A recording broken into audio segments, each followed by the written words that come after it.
courtroom fell silent as Maria Gonzalez shuffled to the witness stand. Her weathered hands, calloused from years of scrubbing floors, gripped the railing.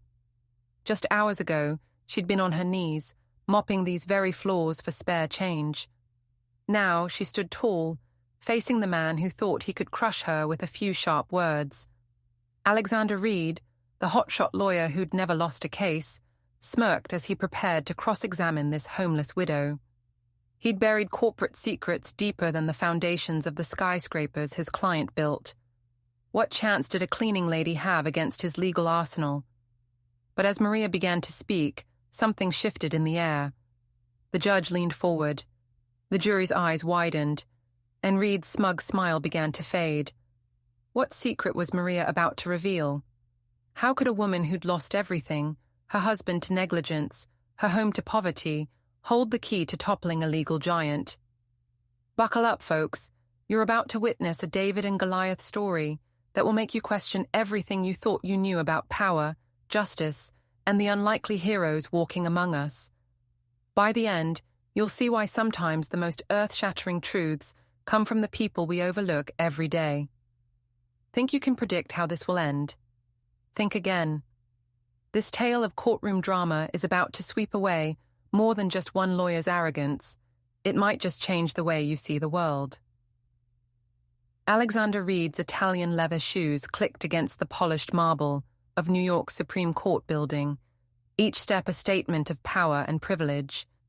At 36, he was the youngest senior partner at Preston, Goldman and Associates, and his tailored Armani suit fit him as perfectly as his inflated ego. As he strode through the security checkpoint, the guards barely glanced at his ID. Everyone knew Alexander Reed, the shark of Manhattan's legal world, with a string of high-profile victories that read like a who's who of corporate America. What Reed didn't notice, or rather chose not to see, was Maria Gonzalez. The 64-year-old widow bent over her mop in the corner, her eyes following him with quiet intensity. To Reed, she was nothing more than part of the background, as irrelevant as the hum of fluorescent lights overhead. Later that morning, Reed sat in his corner office on the 50th floor. Manhattan sprawled beneath him like a personal fiefdom. His assistant, Sarah, entered timidly. "Mr. Reed, the team is ready for the Gonzalez case briefing." He checked his Patek Philippe watch, a gift from Richard Cole after their first seven-figure victory. "Let them stew for another 10 minutes, builds character." When Reed finally sauntered into the conference room, 4 junior associates scrambled to look busy. He enjoyed watching them squirm. "Ladies and gentlemen," he announced, tossing a thin file onto the polished mahogany table. "Today's lesson is about vermin control. Maria Gonzalez versus Cole Construction, another grasping widow trying to cash in on tragedy." James Chen, a first-year associate, cleared his throat nervously. "Sir, the preliminary report suggests serious safety violations." Reed's laugh cut him off. "James, this is why you're still drafting motions instead of winning cases. Reports suggest nothing because we're going to bury them. Now, what have you found on our plaintiff?" Lisa Rodriguez, another associate, consulted her notes. "Maria Gonzalez, 64, immigrated from Puerto Rico 40 years ago with her husband, Roberto. They had 2 children." "Skip the Lifetime movie synopsis," Reed interrupted. "Give me something useful, something we can use to break her." Lisa swallowed hard. "She's living in a homeless shelter in the Bronx. After Roberto's death, Cole Construction contested the workers' comp claim. She lost their house, their savings." "Perfect." Reed's smile was predatory. "A desperate woman looking for a payday. The jury will see right through it. I want every detail of her life since becoming homeless. Every job, every handout, every mistake. We're going to paint a picture of a woman so bitter and incompetent that the jury will thank us for keeping her away from any potential settlement." That afternoon, Reed met Richard Cole in the private dining room at Le Bernardin. Cole, a silver-haired titan of the construction world, carried his power like a well-worn coat, comfortable but ready to be used as a weapon. How's our little problem, Alex? Cole asked, perusing the wine list. Reed smirked. Hardly worth discussing over lunch, Richard. Just another nuisance suit.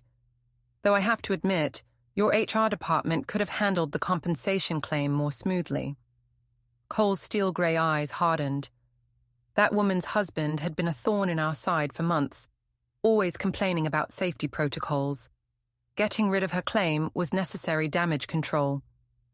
And now she's living in a shelter, Reed signaled the sommelier. Makes our job easier. No one takes homeless people seriously in court. The Dois 1005 Bordeaux, please. That's why you're the best, Alex. You understand how the game is played. Cole raised his glass. To keeping the rabble in their place. Over the next week, Reed had his team dig deep into Maria's life. He learned about her night job cleaning offices, her volunteer work at the shelter, despite her own poverty, how she still sent money to her children whenever she could. In Reed's mind, these weren't acts of dignity and love, but weaknesses to exploit. The day before the trial, Reed arranged a chance meeting at the courthouse. He found Maria mopping the third-floor hallway, her grey hair tucked under a faded bandana.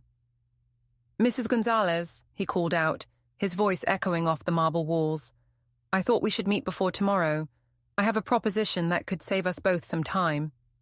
She straightened slowly, her hands tight on the mop handle. "Senor Reed, Roberto told me about men like you." Reed's smile was all teeth. "Did he?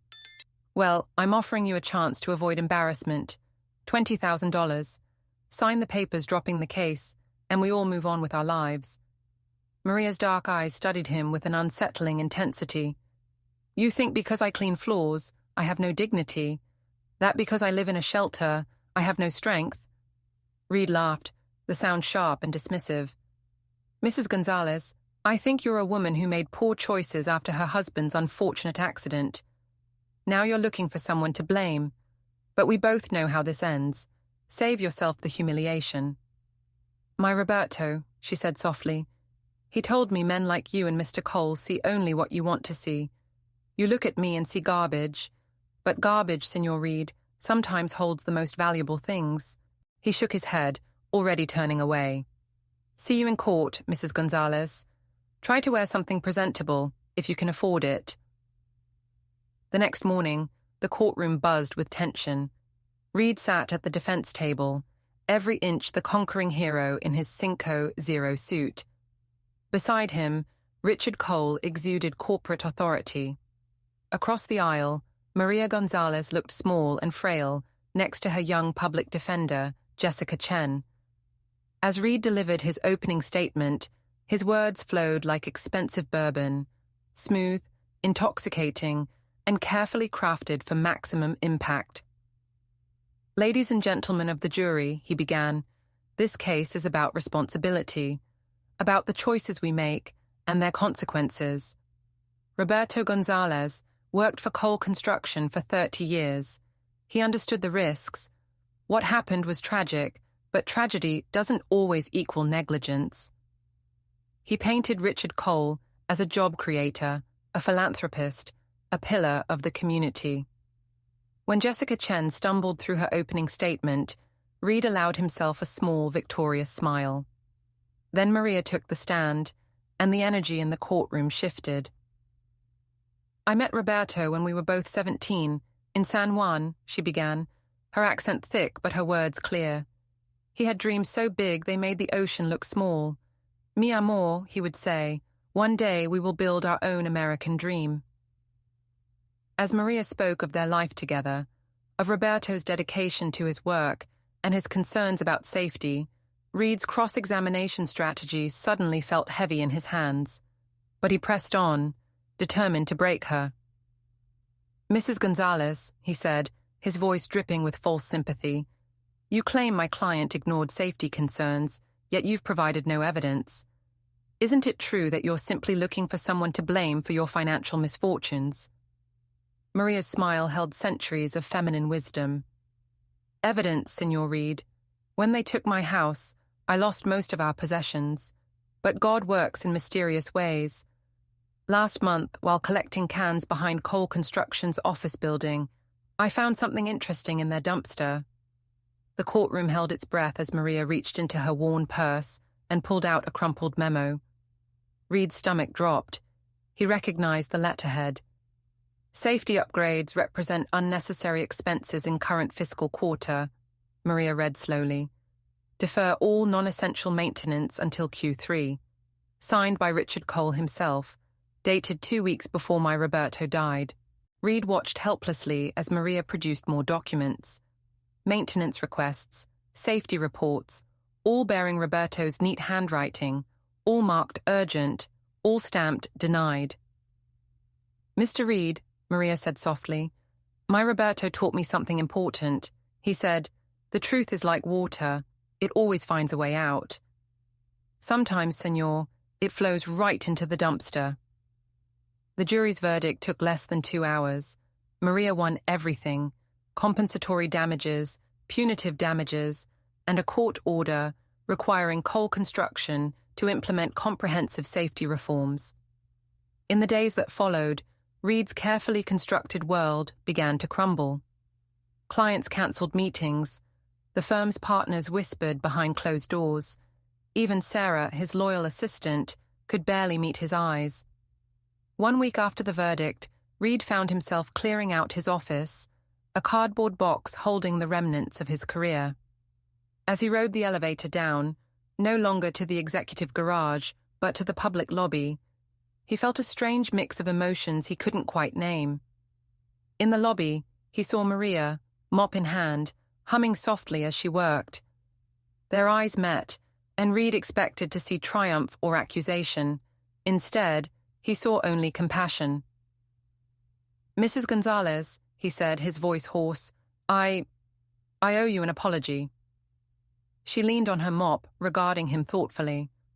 What will you do now, Signor Reed? He laughed bitterly. I honestly don't know. Everything I thought I knew about success, about what matters, it all seems so hollow now. Maria nodded. Then perhaps you are ready to learn. My Roberto used to say, a man is not measured by how high he climbs, but by how many he lifts up along the way. Those words echoed in Reed's mind as he left the building, no longer the conquering hero, but a man humbled and searching for redemption. 3 months later, Alexander Reed sat at a battered desk in the offices of the Legal Aid Society. His suit was off the rack, his coffee came from a vending machine, and his new clients were people he once would have overlooked entirely. But as he listened to a young mother fighting eviction, he felt something he hadn't experienced in years, a sense of purpose, of doing something that truly mattered. Later that week, as he entered the courthouse for a hearing, he nodded respectfully to Maria, still keeping the floors clean with quiet dignity. Why do you still work here? He asked her. After the settlement, Maria's smile was warm. Because, Signor Reed, every place needs someone to keep it clean, not just the floors, but the heart too. Besides, she added with a wink, you never know what important things people throw away. Years passed. Reed's victories no longer made headlines, but they were measured in families kept together, workers protected, lives rebuilt.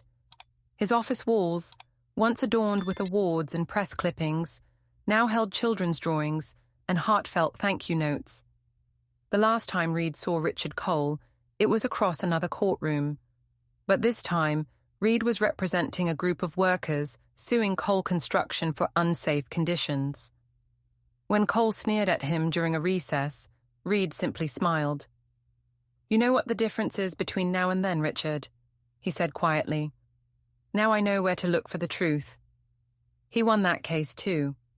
One evening, as Reed was leaving the courthouse, a young, slick-looking lawyer cornered him.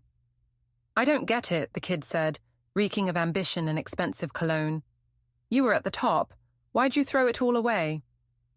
Reed looked past him to where Maria was emptying the trash bins, quietly keeping the world clean and honest in her own way. He thought about the lives he'd touched, the wrongs he'd helped right, the lessons he'd learned from an unlikely teacher. I didn't throw anything away, he replied. I finally learned how to find what really matters. The young lawyer scoffed and walked away, but Reed didn't mind. He remembered being that sure of himself, that blind to the real measure of success. As he stepped out into the New York night, Reed reflected on the strange journey that had brought him here. He'd lost the trappings of success, the corner office, the expensive suits, the adulation of his peers. But he'd gained something far more valuable, a sense of purpose, of genuine connection to the world around him. And it had all started with a humble courthouse cleaner who'd taught him that sometimes the most powerful truths are found in the places we least expect, even in a dumpster behind a construction company on a cold New York night.